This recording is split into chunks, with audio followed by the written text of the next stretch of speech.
YouTube channel Om Physics. I am Hariom.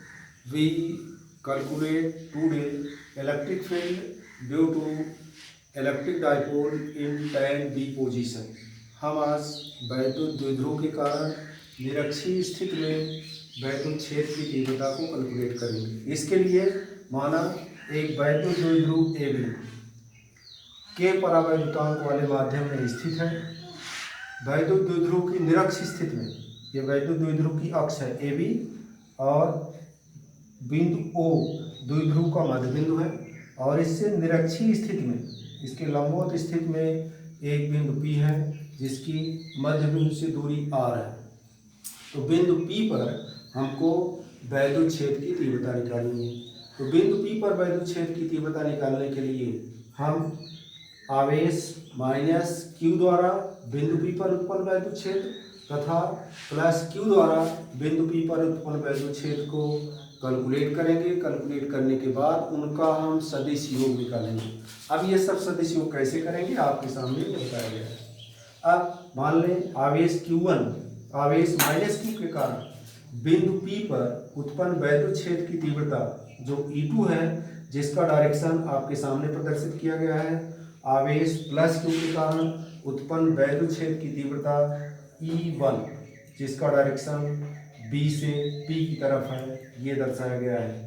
अब यहाँ पर हम कैलकुलेट करेंगे। आपके सामने OOAP तथा OBP दो समकोण त्रिभुज हैं। जिस समकोण त्रिभुज में ये कोण थीटा है, आपका ये आधार है, ये लंब है, ये कर्ण है। कर्ण की जो लंबाई है वो आधार का वर्ग प्लस लंब का वर्ग और इस तरह AP बराबर BP बराबर √R² प्लस L²। अब हम E1 E2 का मान निकालेंगे। माना आवेश प्लस Q और माइनस Q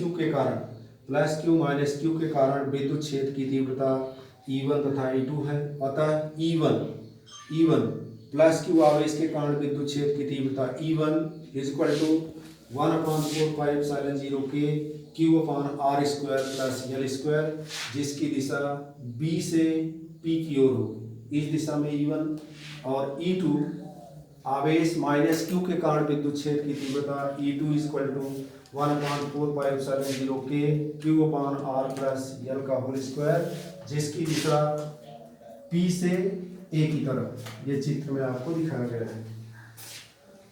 बिंदु P पर हमको परिणामी तीव्रता निकालना है तो हम E1 और E2 का सदिश योग निकालेंगे। लेकिन यहाँ पर देखने से लग रहा है कि E1 और E2 की दिशाएं एक दिशा में नहीं है।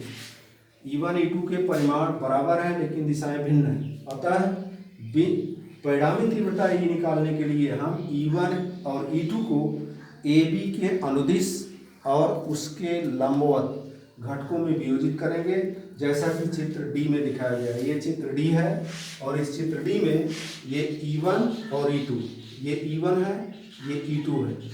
E1 और E2 को हम AB वैद्युत द्विध्रुव की अक्ष के अनुदिश इस दिशा में और इसके लंबवत हम घटकों में वियोजित किए हैं। तो AB के लंबवत घटक जो होगा E1 का E1 sin थीटा और AB के अनुदिश जो घटक होगा E1 cos थीटा होगा। उसी तरह E2 को हम दो भागों में वियोजित करेंगे। एक वैद्युत द्विध्रुव की अक्ष के लंबवत E2 sin थीटा और वैद्युत द्विध्रुव की अक्ष के अनुदिश E2 cos थीटा। और चित्र D में आपको दिख रहा है कि E1 sin थीटा और E2 sin थीटा एक दूसरे के विपरीत दिशा में है, लेकिन E1 और E2 के परिमाण बराबर है। जो वैल्यू E1 की है वही E2 की है। तो E1 sin थीटा और E2 sin थीटा दोनों परिमाण में बराबर होंगे और विपरीत दिशा होने के कारण ये एक दूसरे को निरस्त कर देंगे। तो वैद्युत क्षेत्र की तीव्रता का वह घटक जो AB के लंबवत है वो परस्पर बराबर और विपरीत है, इस नाते एक दूसरे के परिणाम को निरस्त कर देंगे। अब विद्युत क्षेत्र की तीव्रता का घटक E1 cos थीटा तथा E2 cos थीटा जो एक ही दिशा में, तो परिणामी विद्युत क्षेत्र की तीव्रता निकालने के लिए बिंदु P पर परिणामी तीव्रता is equal to E1 cos theta और E2 cos थीटा के योगफल के बराबर होगी। Is equal to E1 cos theta plus E2 cos theta. चूंकि यहाँ पर E1 इक्वल टू